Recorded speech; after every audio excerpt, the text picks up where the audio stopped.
Joan of Arc was born in Domremy, France, around 1412. It was a time of great turmoil and uncertainty. France was embroiled in the 100 Years' War with England. The English had won significant victories. They occupied much of northern France. The French people were demoralized. They desperately needed a beacon of hope. Joan was a devout and pious girl. She spent hours in prayer and contemplation. She was also deeply affected by the suffering of her people. Joan yearned to see France liberated from English rule. She believed that God had a special plan for her. She just didn't know what it was yet. At the age of 13, Joan's life took a dramatic turn. She began to hear voices and see visions. The voices belonged to Saint Michael, Saint Catherine, and Saint Margaret. These divine figures delivered a message to Joan. They told her she was chosen to save France.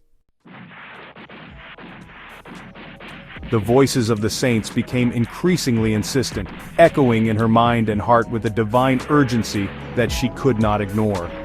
Joan was instructed to go to Chinon, a journey that would take her through treacherous lands and uncertain paths. There, she would find the uncrowned King of France, Charles VII, waiting in the shadows of political turmoil.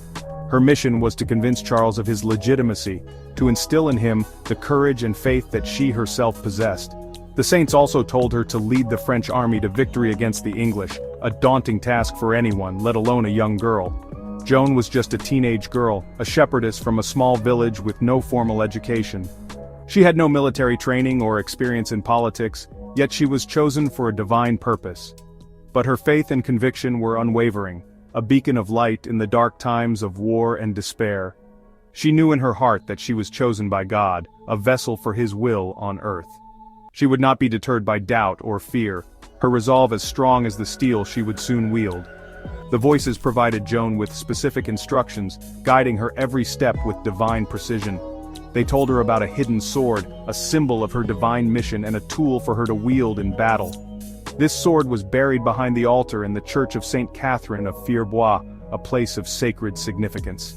Joan traveled to the church and told the astonished priests about the sword, her words filled with the certainty of divine revelation. They retrieved it, and Joan claimed it as her own, a tangible sign of her divine calling. This miracle strengthened Joan's resolve, reinforcing her belief that she was on the right path. She knew that she was following the path set out for her by God, a path that would lead her to greatness and sacrifice. She would stop at nothing to fulfill her destiny, driven by a divine purpose that burned brightly within her. Joan's conviction was unshakable. From a young age, she believed she was destined for a divine mission.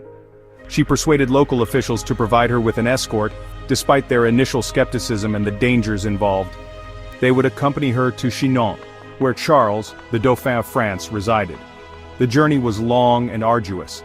The journey was fraught with danger, as they had to navigate through dense forests and rough terrain. The English and their Burgundian allies controlled much of the territory, making the journey even more perilous. But Joan, clad in men's clothing for protection, rode with determination and an unyielding spirit. When Joan finally arrived in Chinon, she requested an audience with Charles, the future king. He was skeptical of this peasant girl who claimed to be sent by God, unsure of her true intentions. To test her, Charles disguised himself as a courtier, blending in with his men to see if she could recognize him. He stood among his men as Joan entered the room, her eyes scanning the crowd. Joan immediately identified Charles, even in disguise, proving her divine insight. She addressed him with respect and declared, "I am Joan the Maid, sent by God to help you and your kingdom." She spoke of her divine mission with fervor and conviction, capturing the attention of all present. Joan promised to lift the siege of Orléans and see Charles crowned King of France, a bold claim that seemed almost impossible. Her unwavering faith in the fulfillment of several prophecies convinced Charles of her divine calling, setting the stage for a historic journey. The city of Orléans was strategically vital. It controlled access to the Loire River, and thus to southern France.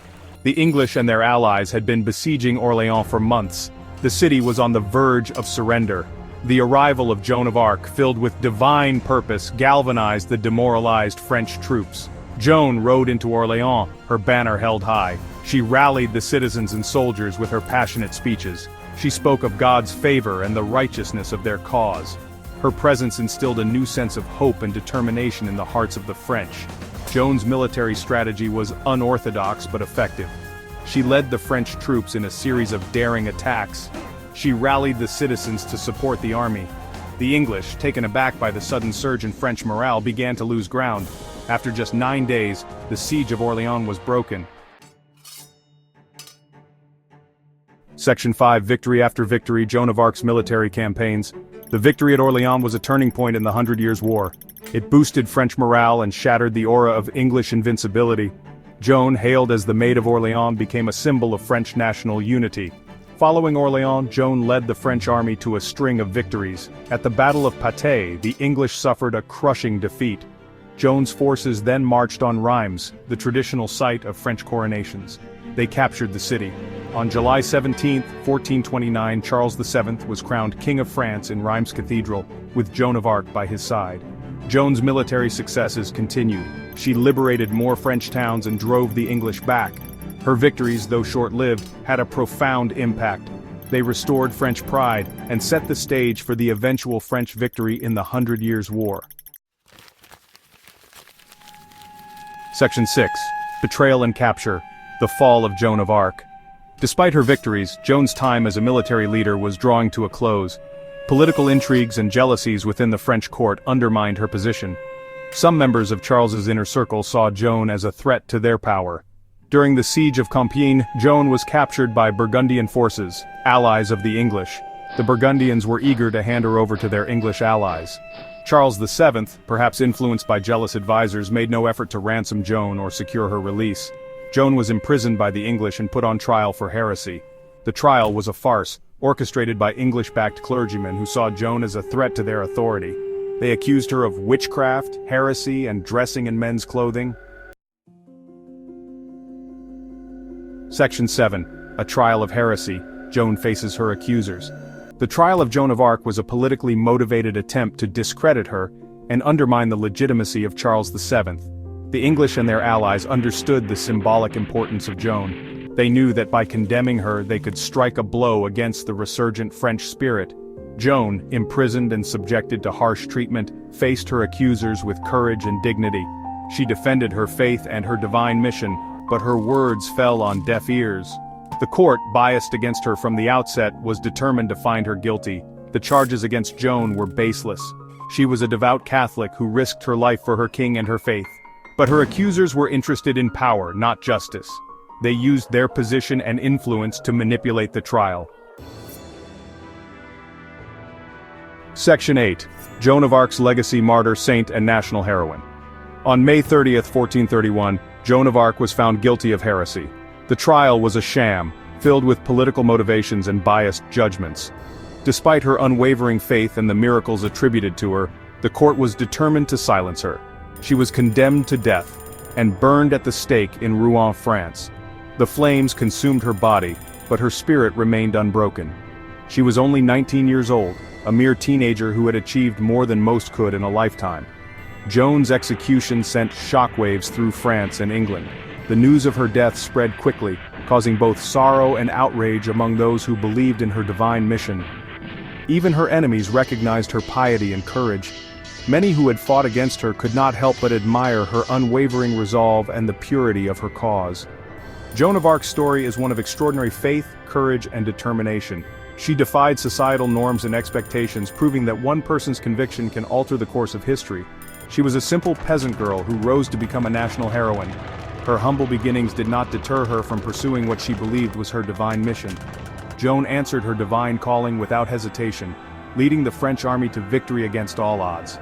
Her strategic brilliance and inspirational leadership turned the tide of the 100 Years' War. Though betrayed and unjustly executed, Joan's legacy lived on. Her martyrdom only strengthened her legend, making her a symbol of resilience and faith. She became a symbol of French national identity and resistance against oppression. Her story was a rallying cry for those who sought freedom and justice. In 1920, Joan of Arc was canonized as a saint by the Catholic Church. This recognition was a testament to her enduring impact and the miracles attributed to her intercession. Her story continues to inspire people around the world. From scholars to everyday individuals, Joan's life and legacy resonate across generations. She remains a testament to the power of faith, conviction, and the unwavering spirit of a young woman who dared to change history. Joan of Arc's legacy is a beacon of hope and a reminder that courage and faith can indeed move mountains.